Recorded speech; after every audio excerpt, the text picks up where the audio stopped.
What if life isn't just a collection of molecules bumping around? What if every living thing, from a single cell to a human being, is doing something much more surprising, processing information and communicating in complex, purposeful ways? Welcome to ID the Future. I'm your host, Andrew McDermott. Today, my guest is Dr. Eric Hedin, a physicist and author who's been asking bold questions about the hidden patterns of life. He's argued recently that the way living systems handle information and communicate is more likely evidence of intelligent design, not blind, undirected processes. Dr. Hedin is Professor Emeritus of Physics and Astronomy at Ball State University in Indiana. He is author of the book Cancelled Science: What Some Atheists Don't Want You to See. He speaks at universities around the country and writes regularly on the evidence for intelligent design at Evolution News and Science Today at evolutionnews.org. Eric, welcome back to the podcast. Thank you very much, Andrew. It's great to be with you again. Well, our conversation today dovetails nicely with a chat that you and I recently had on the podcast about why life is the most unnatural thing in the universe. I love that conversation, and I love that idea about life just being really, really rare and really, really, therefore, unnatural. One of the takeaways I got from our conversation was this: a universal principle of nature is that natural processes always take the shortest possible path in the shortest amount of time to the lowest available equilibrium state. And if we didn't have the unique ability to metabolize environmental energy, we'd be unable to push against those laws of physics. And instead of being able to live and move and accomplish all the things we do as living beings, we'd simply be puddles of organic matter on the ground. And that's part of your argument for life being the most unnatural thing there is. Now, today we're taking that principle that living systems are unnatural, meaning they're rare in a universe of non-living matter, and we're adding more examples. Now, Eric, you've recently written about two attributes that living things possess.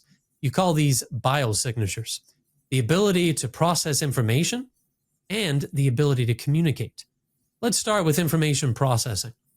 You're arguing that life doesn't just react to things, it makes choices, even at the tiniest level. Tell us what you mean by information processing, and give us a few examples of how it plays out in life. Well, one of the most obvious examples, and something we could all relate to, is our own ability to acquire information and to process it, use it for our decision making. I was just outside taking a walk before this podcast started, and it was kind of threatening weather. And I thought, okay, I can take in information about the sight of the clouds and the look of the wind and blowing the trees, and make a decision that perhaps I ought to hurry for home, or maybe that I should put up my umbrella. And of course, we also communicate in very complex ways, such as we're doing right now, through speech and comprehension as we hear each other talk. There are also other areas of communication and information processing, we might say, within our physical bodies that we may even be not particularly consciously aware of. And a lot of aspects of our being are necessary. Our nervous system monitors various environmental and internal signals, and then regulates aspects of our physical being that affects our emotions, our behavior, and other things like our heart rate, our digestion, and so on. We know that within a single cell, there is a lot of communication that goes on with enzymes that may, in fact, travel like kind of walking aliens along DNA strands who work around each other in the process of folding of DNA into familiar chromosome shapes. There are also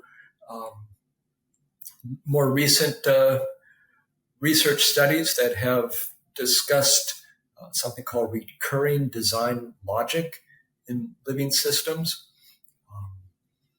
looking at how cells can use two-component regulatory systems to detect and respond to environmental stimuli. And I suspect that as researchers probe more deeply into the complexity of living things, even at the single cell level, let alone with more advanced multicellular organisms, that there will be simply more and more discoveries of information processing and more complex communication that is taking place within the living organism, let alone with the more advanced forms of communication, such as speech that we're employing right now.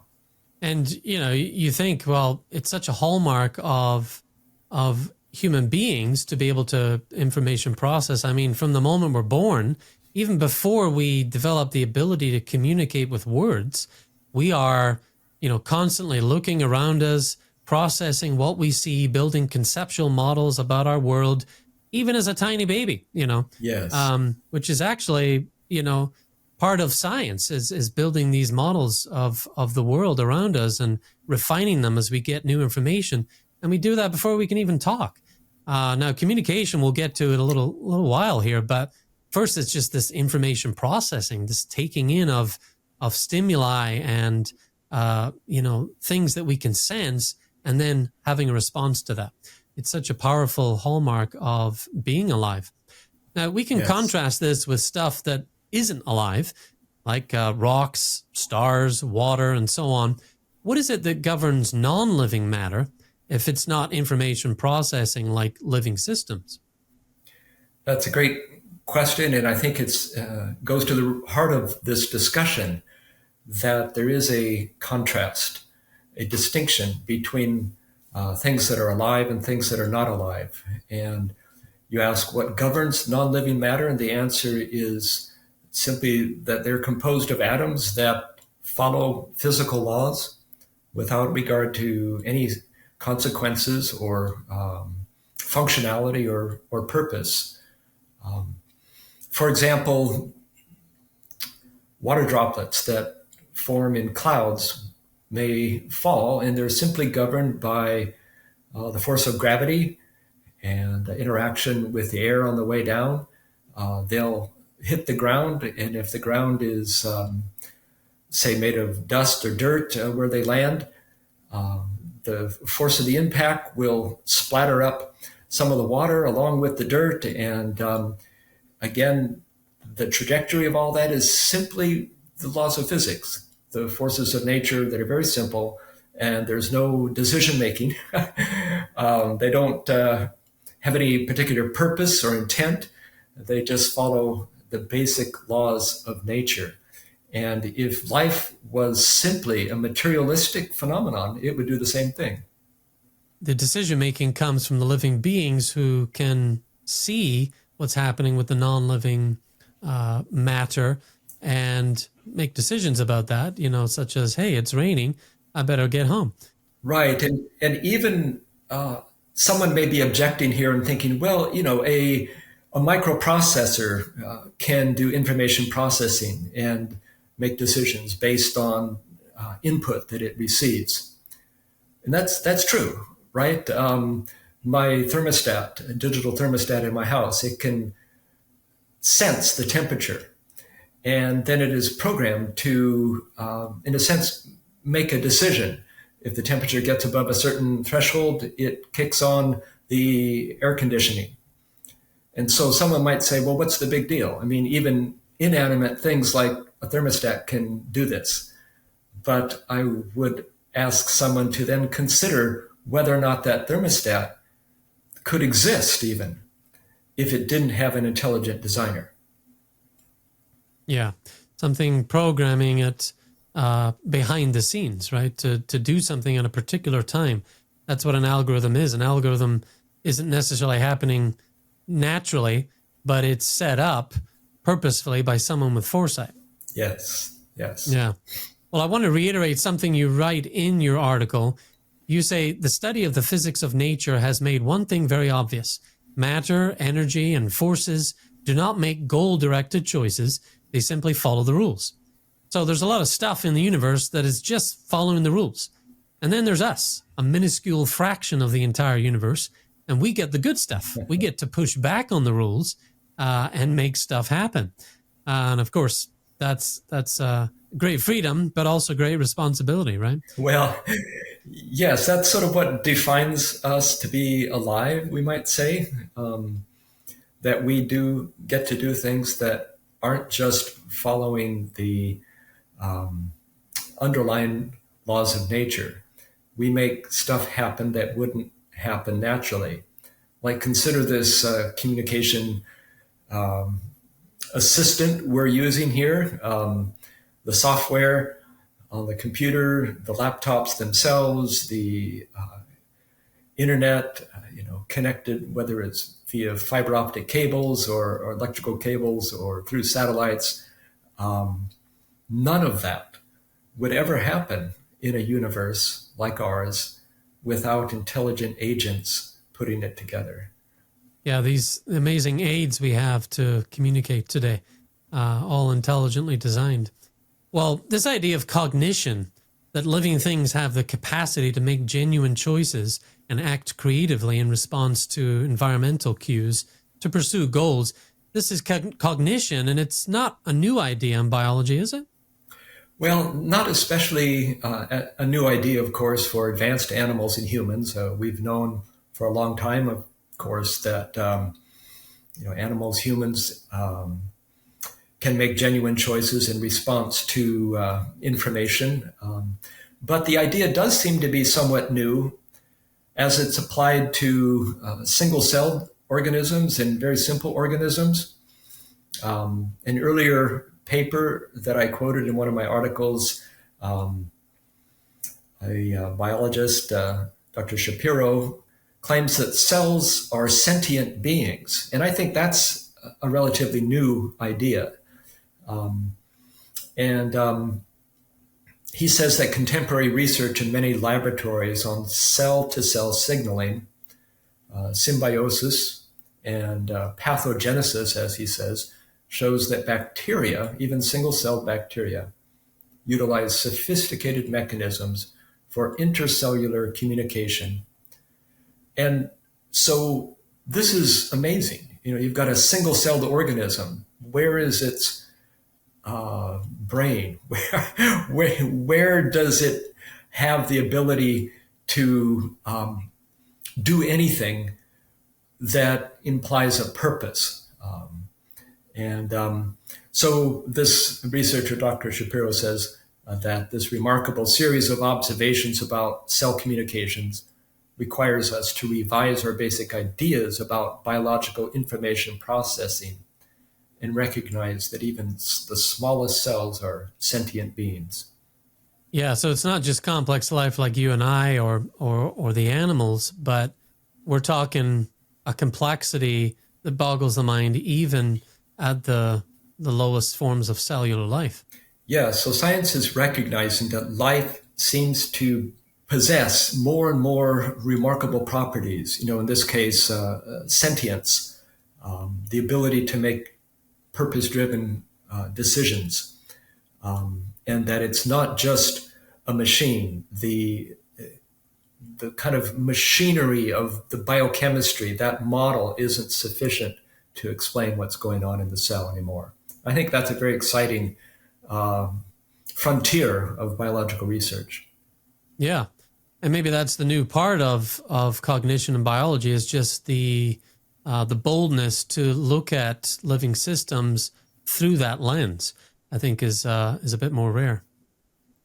It does take boldness, I think, to propose a new idea that challenges the rather old and I think increasingly outdated simple evolutionary paradigm. Mm-hmm.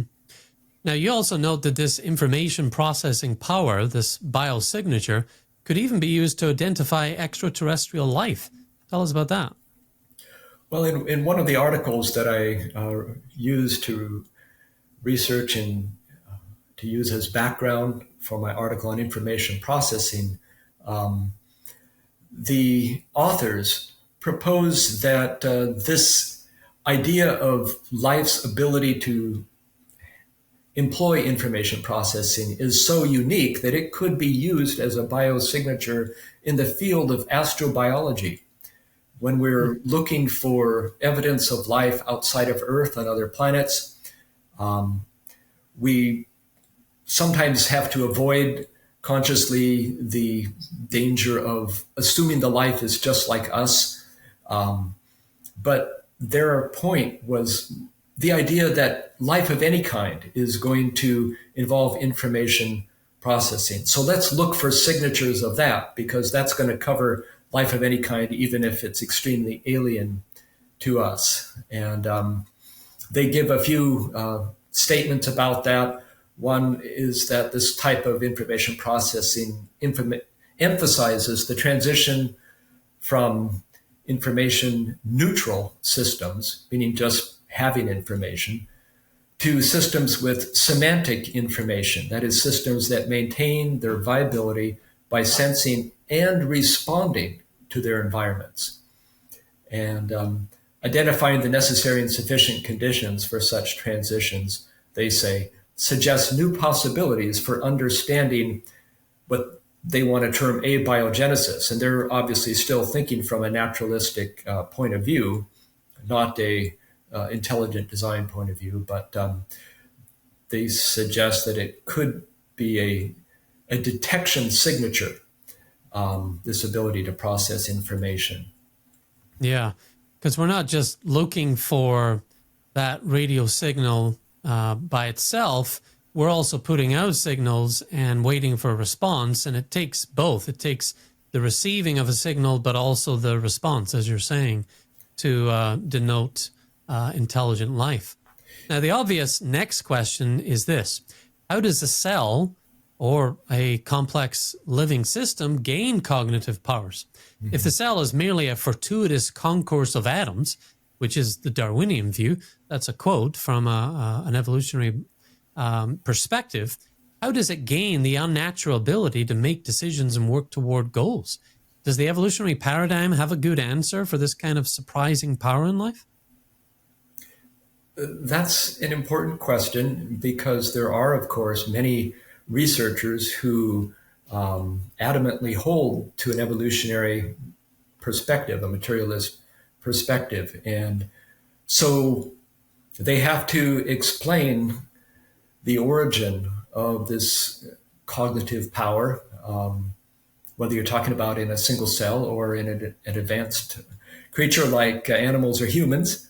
And so from my reading and discussions, I've found that one of the more popular ideas is to subscribe to some sort of an emergentist view of living systems. So that means that you get enough complexity in the biochemistry and something beyond what you would expect emerges, something that you can't even perhaps predict.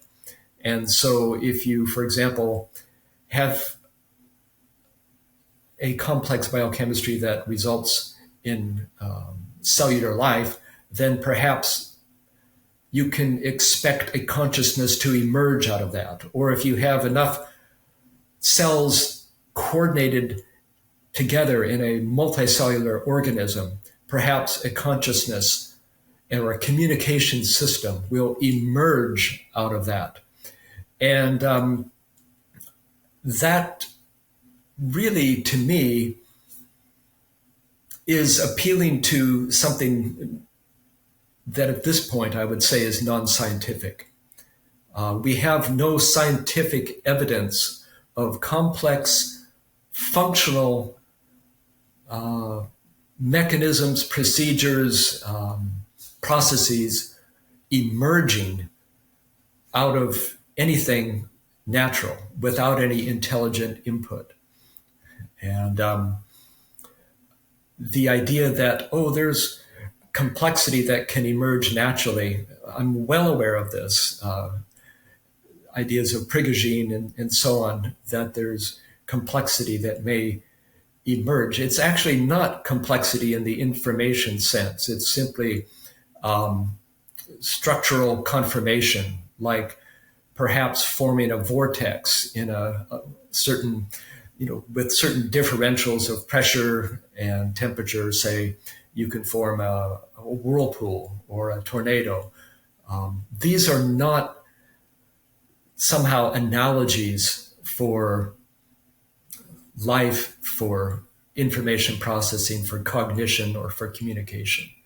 So I think that to claim that sophisticated emergent properties arise from collections of fundamental particles in some complex arrangement beyond what you could expect from the laws of physics is actually an unwarranted escape. It's sort of an appeal to magic. Without an infusion of new information, you just don't get things emerging. And it's the no free lunch idea of Dembski and others. Yes. You have to have information to be able to produce life, and we cannot take that information for granted. Right. That's so important. Life and any sort of a living system, even a single cell, is nothing like the gradients of physical properties that you might find in any sort of a natural system that's operating far from equilibrium. Information processing is just one of the hallmarks of living systems that I discuss with Dr. Eric Hedin. In the second half of our conversation, we also unpack a second example: effective communication. Dr. Hedin discusses 3 characteristics of effective communication in living things: expression, reception, and comprehension. We talk about examples of this going on not just in us, but also the animal and plant worlds. Eric explains why this type of communication is irreducibly complex, and we'll look at why naturalistic explanations of communication fail to adequately explain these rare and indeed unnatural abilities in living systems. So be sure to join us for part 2 of this conversation. If you're watching on YouTube, be sure to like and subscribe. We've got a brand new channel there and need your help to get the word out. That's youtube.com/@IDThefuture. That's how to get to our new YouTube channel, youtube.com/@IDThefuture. I'm Andrew McDermott. Thanks for joining me.